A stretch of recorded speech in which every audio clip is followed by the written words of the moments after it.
Hello guys, I'm here in Switzerland. Right now, I'm parked. I've parked my car and I'm waiting for somebody to come. So, in the meantime, I wanted to update about my efforts to get myself a new car over here. Now, right now, I'm sitting in an Opel that I have rented for a month. But soon I'm going to have a new car, probably by next week. The story so far is that when I left India, I was expecting to buy myself probably a new or maybe even a second hand small car because I had heard that, but because as you know, Switzerland is a very expensive place, one of the most expensive countries in the world.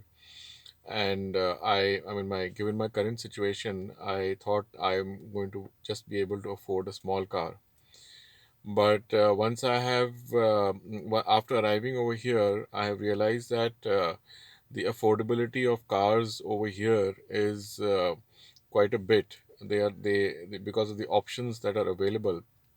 And as a matter of fact, I am now going to go ahead with a BMW or an Audi, a brand new one, and that too a SUV, not the smaller ones, but probably one of the bigger ones, maybe the X3 or the Q5 or maybe even bigger. And the reason that I have been able to afford this car is not because I have suddenly become richer over here after arriving over here. It is just that the financing options that are available actually makes the cars quite cheap.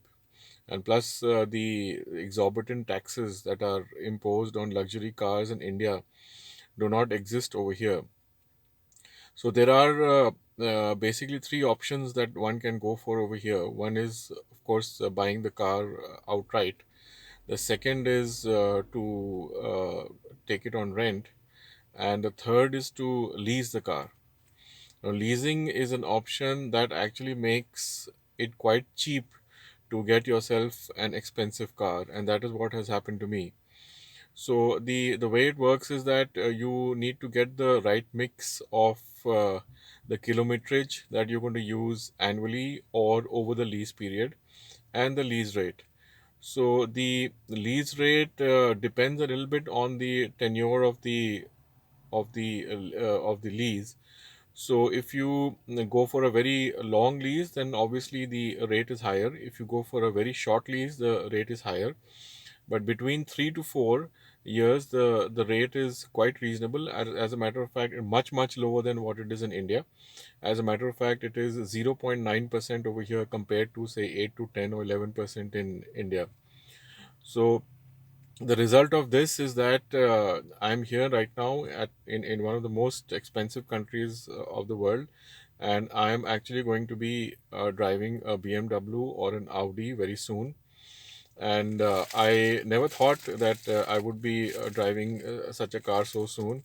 Recently, I watched a video of Virat Kohli driving off with his, I think, his Audi or BMW, one of the two.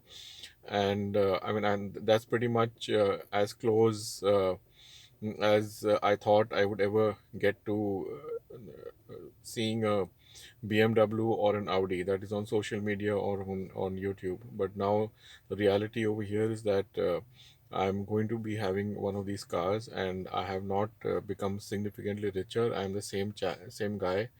And in the past, most of the cars that I've driven have been obviously from much cheaper platforms.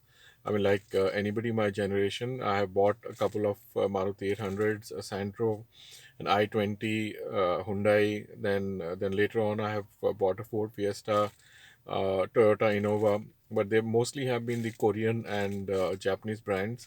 And now I'm going to be moving into a German platform. Of course, one has heard a lot about these platforms, and I'm really looking forward to it.